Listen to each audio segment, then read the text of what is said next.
pessoal, eu sou a Lilian do Entre Livros e Serras e hoje eu vim mostrar pra vocês 5 livros que inspiraram filmes que talvez você não sabia.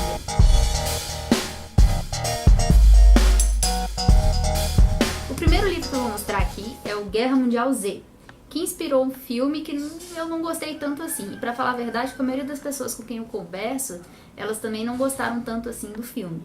Mas o livro é sensacional. Esse livro, ele conta a história de uma guerra mundial envolvendo a humanidade contra os zumbis que surgiram lá na época dessa guerra, do ponto de vista de um jornalista.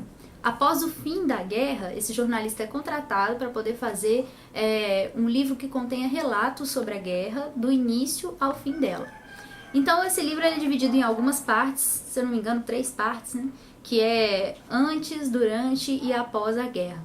E ele contém várias entrevistas, é um livro de entrevistas. À medida que você vai lendo, você vai juntando o quebra-cabeça dessas entrevistas e compreendendo como que ocorreu essa guerra mundial e como que a humanidade conseguiu se safar dessa guerra e sem terminar com esse conflito. O livro é bem diferente do filme. É um livro sensacional, um dos melhores, se não o melhor livro de zumbi que eu já li. Só que o filme, ele mudou algumas coisas que eu achei que fez muita diferença com relação ao livro. Uma delas é que os zumbis do livro, eles são mais lentos, eles são o perfil clássico de zumbi, aquele zumbi mais lento, mais bobão e tal, que ataca quando vê alguém correndo e tudo mais.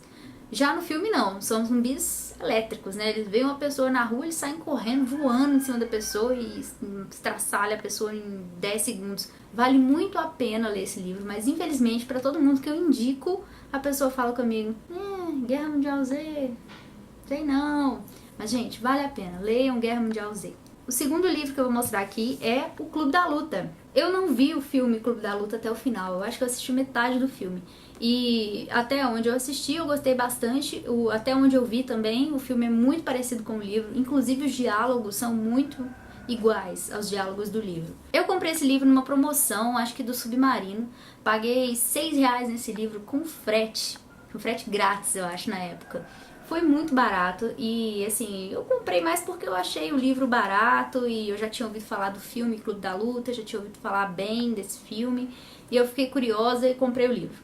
E aí logo que eu comprei, eu li ele, já deve ter tipo uns 3 anos que eu li esse livro. Enquanto eu estava lendo, eu achei a leitura assim, muito louca, muito maluca. Acontecia uma coisa aqui e você ficava, hã? Depois acontecia uma outra coisa bem esquisita e você ficava, meu Deus, o que esse cara tá fazendo? Esse cara tá usando drogas? Chega uma parte do livro que tem um plot twist que é sensacional. E aí eu tava lendo esse livro à noite e quando eu descobri essa coisa nesse livro, assim, eu não consegui dormir antes de terminar de ler o livro, porque foi incrível quando eu descobri.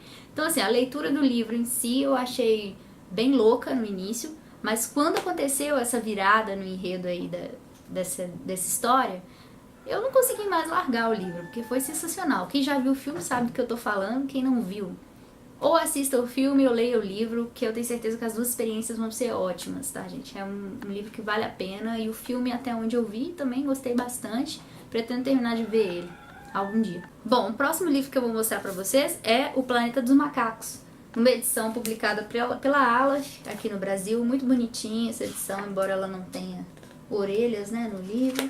É o livro que inspirou o filme Planeta dos Macacos, mas não esse remake atual, tá? Inspirou aquele, acho que não sei se é da década de 60 ou 70 o filme, mas é um filme bem mais antigo do Planeta dos Macacos. Também não tem muito a ver com aquela adaptação do Tim Burton, né, que é dos anos 2000, que tem uma macaca que se apaixona pelo cara e tal. Não tem nada a ver também com essa história, não. Na verdade, assim, é inspirado, né, no livro. Também essa história também se passa com um astronauta que ficou meio perdido no espaço e foi parar num outro planeta em que os macacos eram a raça mais evoluída desse planeta. E ainda assim não era uma evolução tão grande que eles tinham assim. E aí ele passa por várias situações, né, nesse planeta, com aquela comunidade de macacos ali. Os macacos querem meio que matar ele, porque ele é uma pessoa mais inteligente e tudo mais, tem medo dele, até que ele consegue voltar pra Terra, e aí o final é muito parecido com o final do filme, viu? Quando ele volta pra Terra, ele descobre que na Terra também os macacos evoluíram. E aí são os macacos que estão dominando a Terra, sabe? Isso é bem interessante.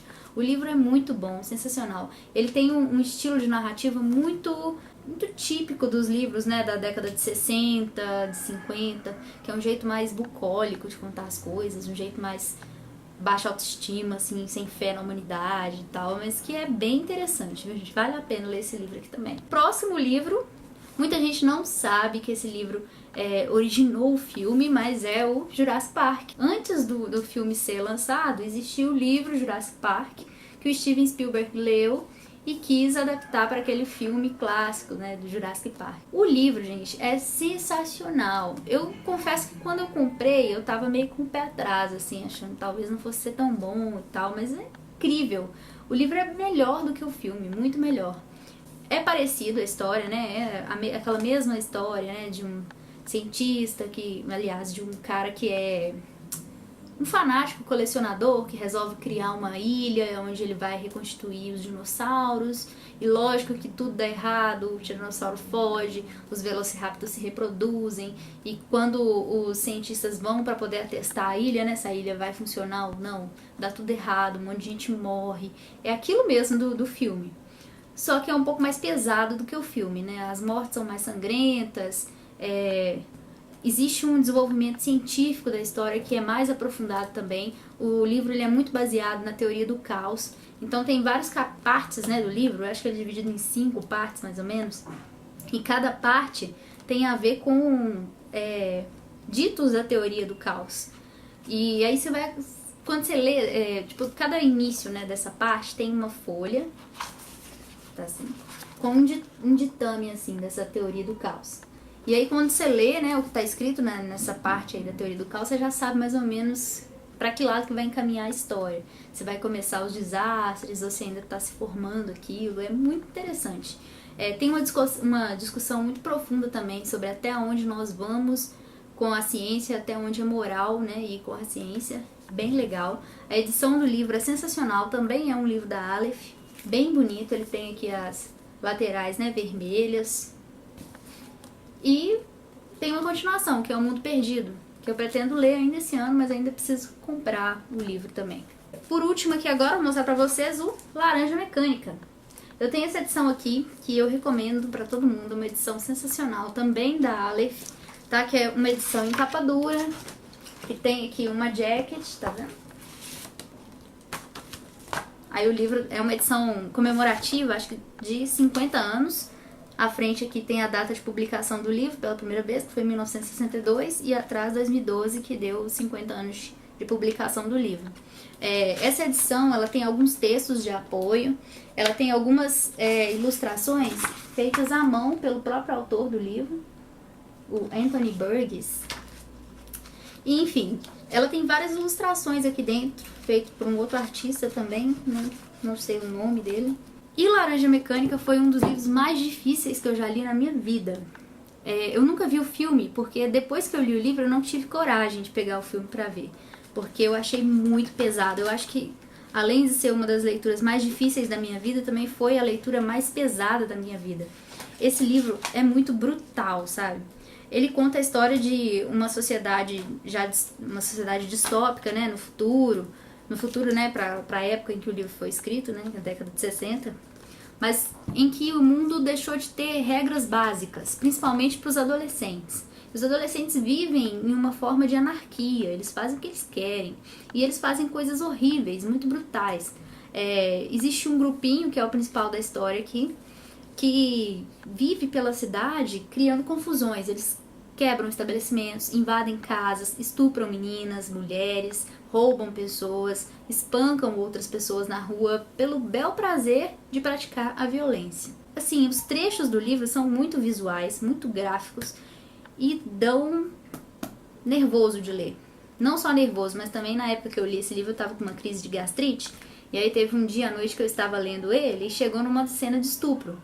E essa cena era tão pesada, mas tão pesada, que eu tive vontade de vomitar. Em meio a uma crise de gastrite, com dor no estômago, eu tive que fechar o livro, colocar aqui na minha mesinha de cabeceira, que na verdade é minha estante, e dormir, porque eu não estava aguentando. Eu comecei a ficar com o estômago revirado. E assim, eu confesso que eu passei umas 2 semanas sem pegar nele. Eu devo ter demorado, sei lá, uns 3 meses para conseguir concluir esse livro, porque é um livro realmente muito pesado. E além disso, ele tem uma leitura um pouco difícil, porque ele tem uma linguagem própria, que se chama linguagem Nadsat, que são os adolescentes, né, dessa época em que se passa a história. Eles criam uma linguagem própria, que é cheia de gírias, né, e tal. Por exemplo, eles chamam leite de moloco, que é uma mistura, na verdade, de leite com outras bebidas. E existem várias outras palavras que eles falam, mas que no livro não explica que palavra que é, o que significa aquela palavra. Que só mais pra frente, ao longo da leitura, que você vai começar a compreender. Então, a princípio, é um pouco difícil de ler esse livro, porque é uma linguagem totalmente diferente, cheia de gírias dessa época hipotética, né, do livro, que não te explicam. E até uma entrevista do autor, né, que tem nesse livro, ele explica qual foi a intenção dele, né, em colocar isso. Que foi realmente mostrar como que essas gerações criaram uma identidade própria, que é expressa, inclusive, na linguagem, né, na linguagem deles. E que se a gente parar pra pensar, hoje em dia também é assim. Se você colocar aqui uma pessoa, sei lá, da década de 50 para ouvir uma conversa de 2 adolescentes, de, sei lá, 15 anos de hoje em dia, vai ser um pouco difícil dele entender muitas coisas. E muitas palavras perderam o sentido, né, que elas tinham de antigamente. Como falar, nossa, cara, isso aí é muito louco.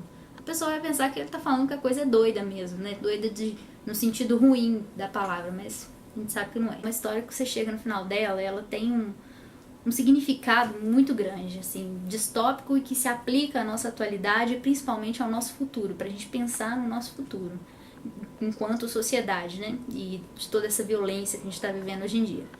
E bem, é isso. Esses são os 5 livros, né, que eu tinha pra mostrar pra vocês.